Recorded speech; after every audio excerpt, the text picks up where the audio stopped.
श्री सच्चिदानंद सद्गुरु साईनाथ महाराज की जय।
आज गुरुवार असल्याने रात्री 9:15 वाजता बाबांच्या पालखीची मिरवणूक निघेल।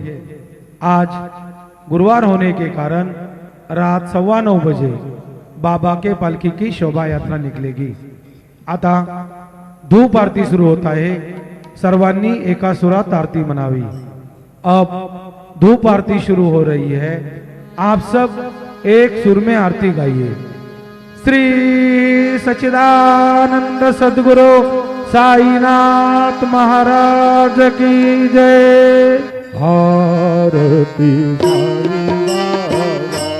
सौख्यदाता राजीवा चरण रजातली यावा दासा विसावा भक्ता विसावा।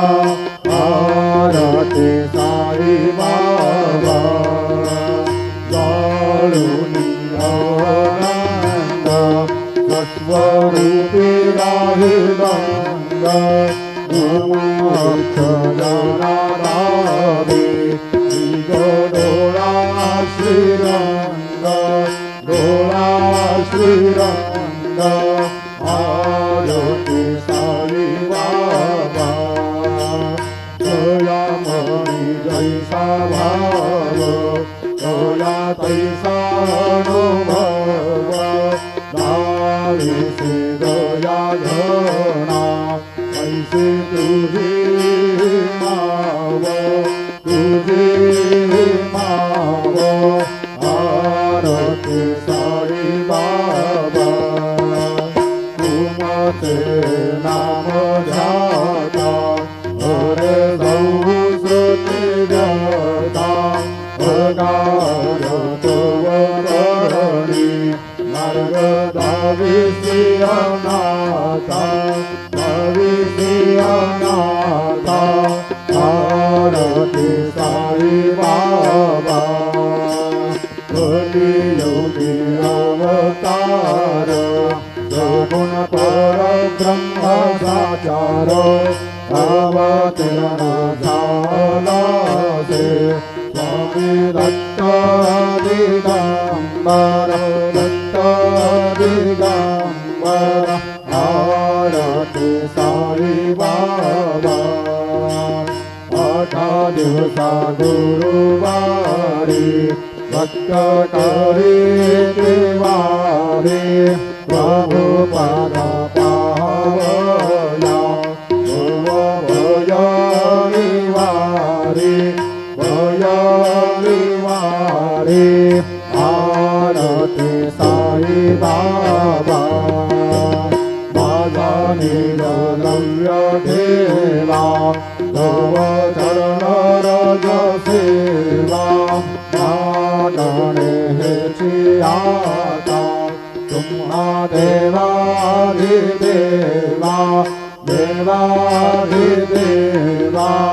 आरती साई बाबा निश्चित दिनाचा तात निर्मल दोय निज सुख पाचावे माधवया संभळ आपुली भाक आपुली भाक आरती साई बाबा सौख्यदाता राजीवा चरण रजा करी यावा दासा विसावा वत्ता विसावा आरती साई बाबा शिर्डी माझे पंढरपूर साई बाबा मावर मावर मावर साई बाबा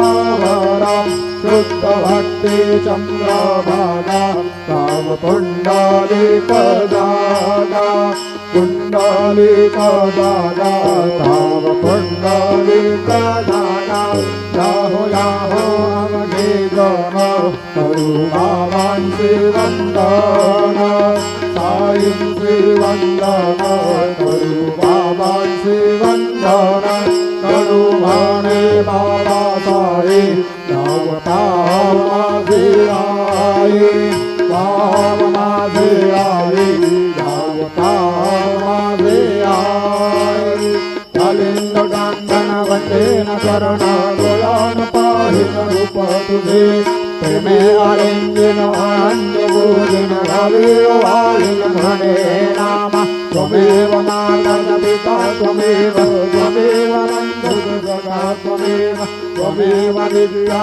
धरणः त्वमेव त्वमेव सर्वं मम देव देव कायेन वाचा मनसेन्द्रियैर्वा बुद्ध्यात्मना वा प्रकृतिस्वभावा करोमि यत्तं सकलं परस्मै नारायणायति समर्पयामि अच्युतं केशवं रामं नारायणं कृष्णदामोदरं वासुदेवं हरिं श्रीधरं माधवं गोपिकावल्लभं जानकीनायकं रामचन्द्रं हरे राम राम राम हरे हरे हरे कृष्ण कृष्ण कृष्ण हरे हरे श्री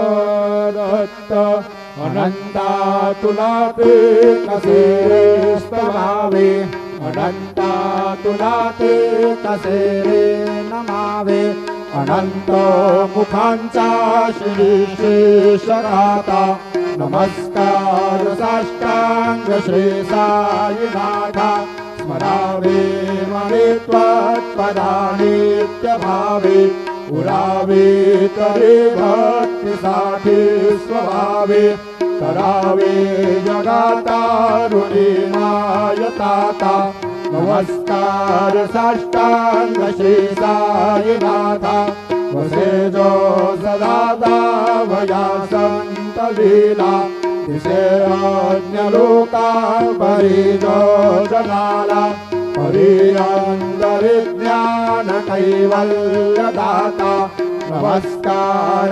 साष्टांग श्री साईनाथा कराला दला जन्म महामानवाचा नरासार्थका साधनीभूत साचा धरो साई प्रेमा कळाया अहंता नमस्कार साष्टांग श्री साईनाथा करावे करिस्तान अल्पज्ञवाला करावे अमाधन्य चुंबो निगाला मुखे गाल प्रेमे घराग्रास आता नमस्कार साष्टांग श्री साईनाथा सुराधिक ज्यांच्या पदावंदिताती शुकाधिक जाते समानत्व देते प्रयागादि तीर्थे पदीनां रहोता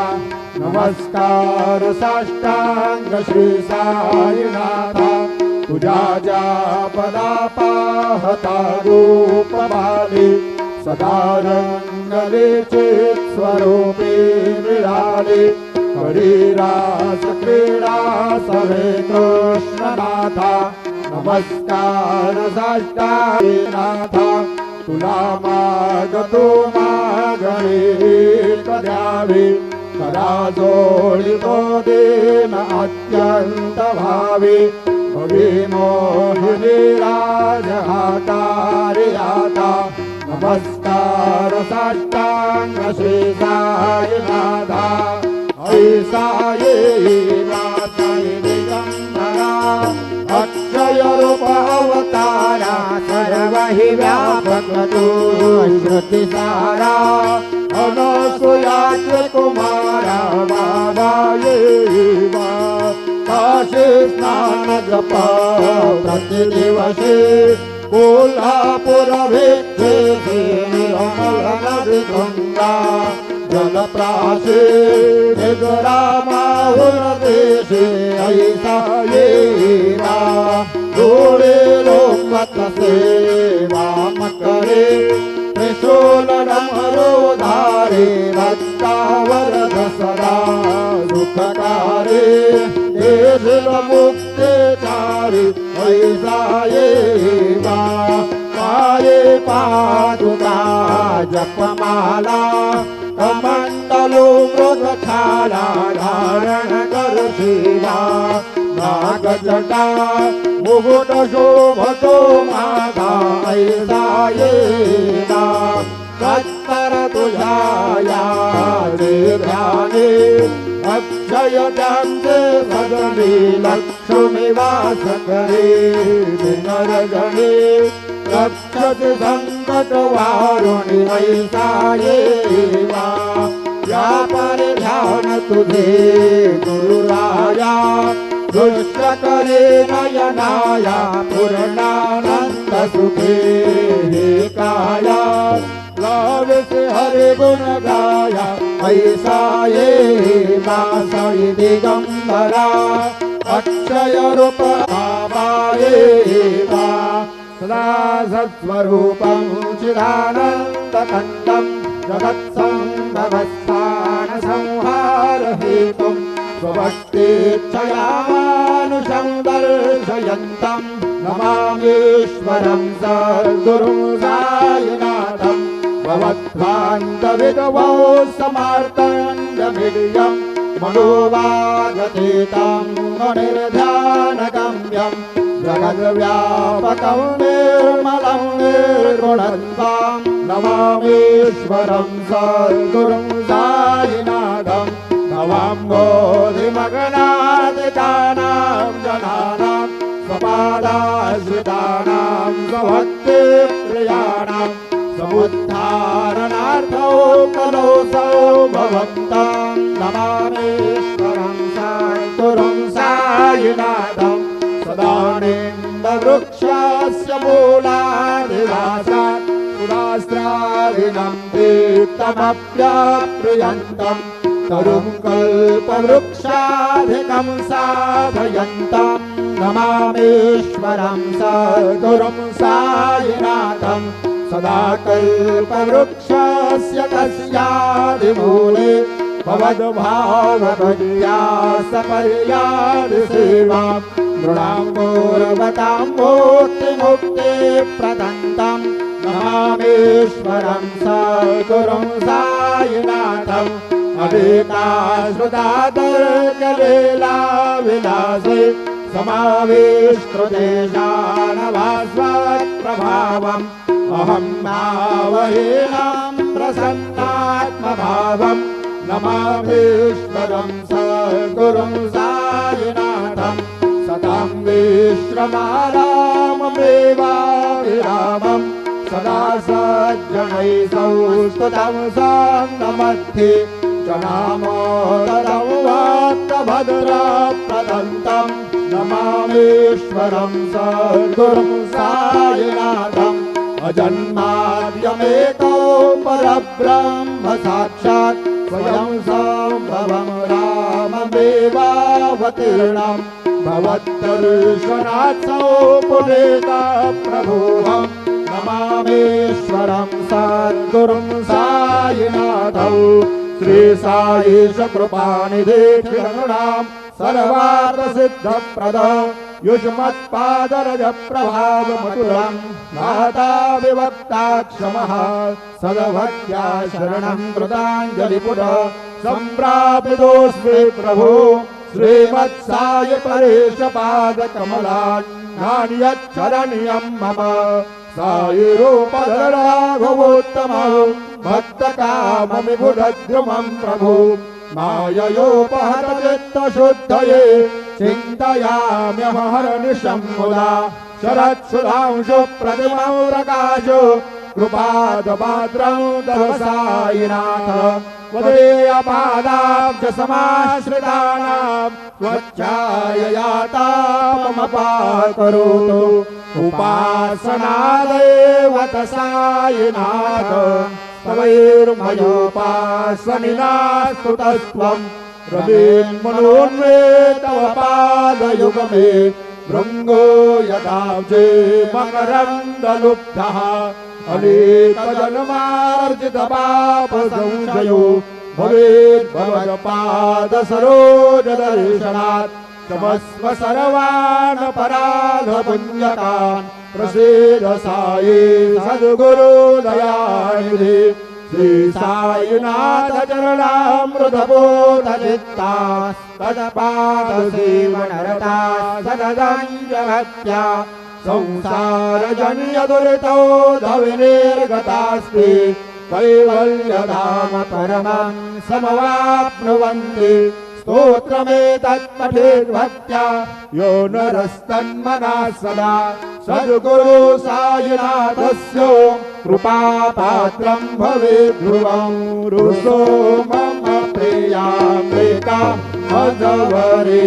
पिता हि रुसो रुसो मम प्रियाङ्गना प्रियसुतात्मजा हि रुसो रुसो भगिनी बन्धो हि श्वशुरसासुबायि रुसो न दत्त गुरु साई मा मधवरी कधीहि रुसो कुसो न सुनबायित्या मजन भ्रातृजाया भुजो कुसो न प्रियसोयरि प्रिय सदे नन्याति कुसो कुसो सुहृदना सखा स्वजननाथबन्धु कुसो परिण गुरु साई मा मधवरी कधीहि रुसो कुसो न बलामुने तरुण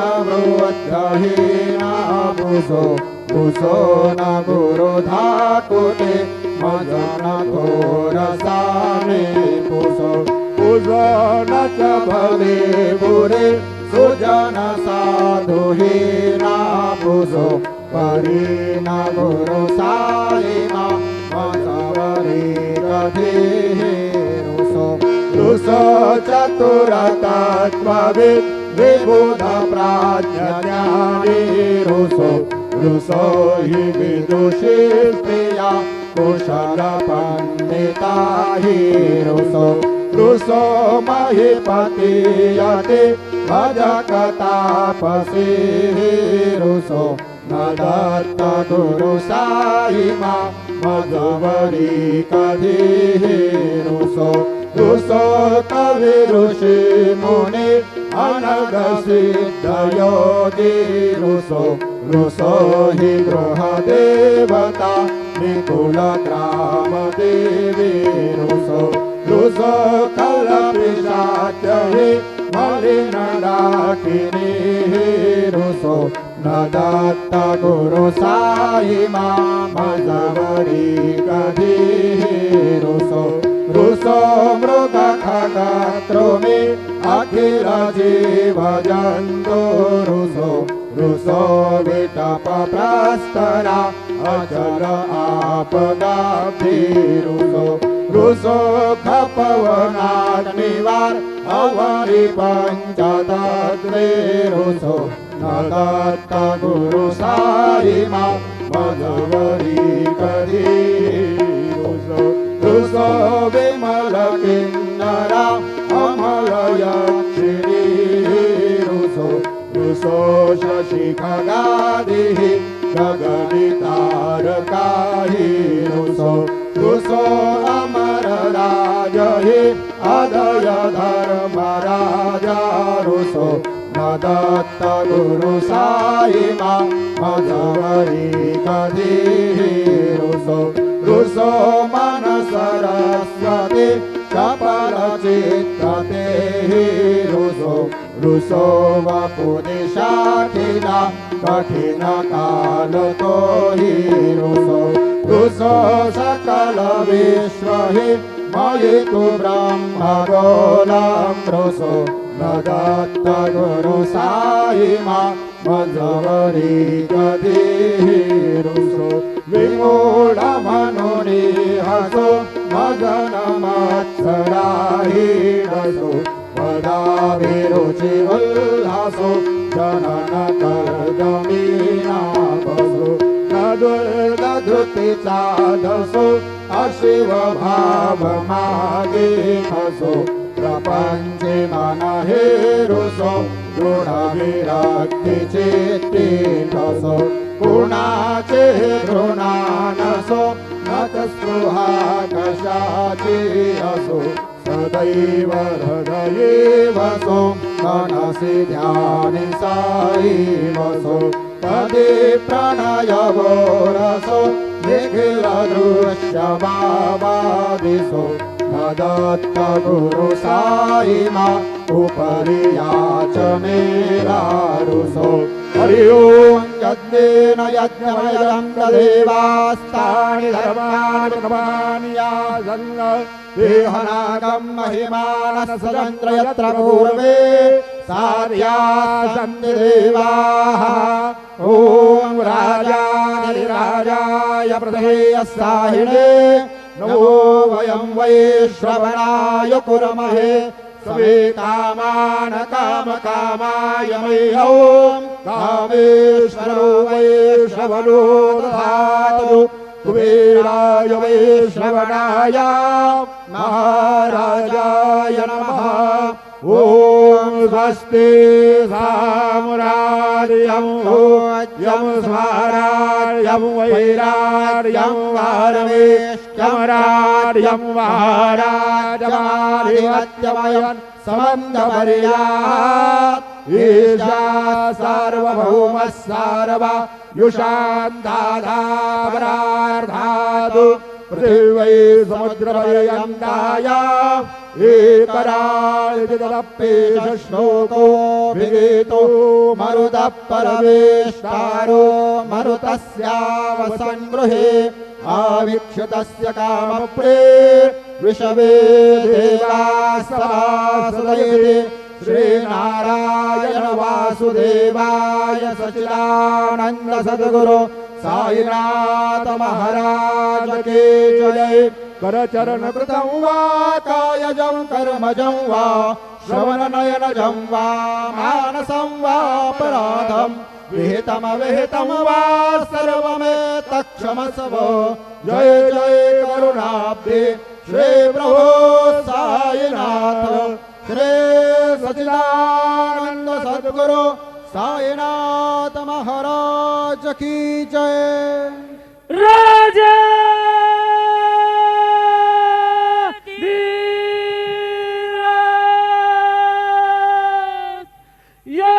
योगी राजा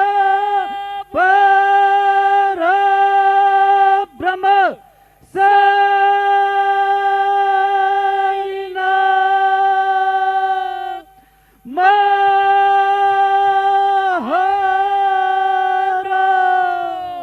श्री सच्चिदानंद सद्गुरु साईनाथ महाराज की जय। ओम बृहस्पते अदेयो अर्हाद्वे मदवे भातुक्रतु मज्जने घो जद्दीद यच्चप्पसरेद प्रजातदसमा शूद्रवीणं देहिज्वितरं ब्रह्मानन्दं परमसुखदं केवलं ज्ञानमूर्तिं द्वन्द्वातीतं गगनसदृशं तत्त्वमस्यादिलक्ष्यम् एकौ नित्यं विमलमजलं सर्वदे साक्षिभूतम् भावातीतं त्रिगुणरहितं सद्गुरुं तं नमामि। गुरुर्ब्रह्मा गुरुर्विष्णु गुरुर्देवो महेश्वरा गुरुः साक्षात् परब्रह्म तस्मै श्री गुरवे नमः। सद्गुरु साईनाथ गुरवे नमः। सायं पूजनार्थे ध्यानम् आवाहनं समर्पयामि। चन्दनं त्वां गन्धर्वा अघनस्त्वामिन्द्रस्त्वां बृहस्पतिः त्वामोघदे सोमो राजा विद्वान् यक्ष्माद्मुच्योतु विलेपनार्थे दिव्यचन्दनं समर्पयामि। अक्षं न मे मदन्दयव प्रिया अधोघतु अस्तु घोदसभानवो विप्राण विश्वयाम तेजोजान् विन्द्रते हरे अक्षरान् समर्पयामि। अहिरेव भोगे वरदे देवाहुल्याया हे देवो वरिवाधमानः हस्तगनो विषवान् वयोनानि विद्वान् भूमान् भूमाग्गुसम्परिपातु विषपताः हरिद्रादे कुङ्कुमम नाना परिमल सकल सौभाग्य द्रव्याणि समर्पयामि। अबीरं च गुलालं चोचुवाचं धनमेव च अबीरेणार्चितो देव मतः शान्तिं प्रयच्छ मे। अबीरं गुलालं समर्पयामि।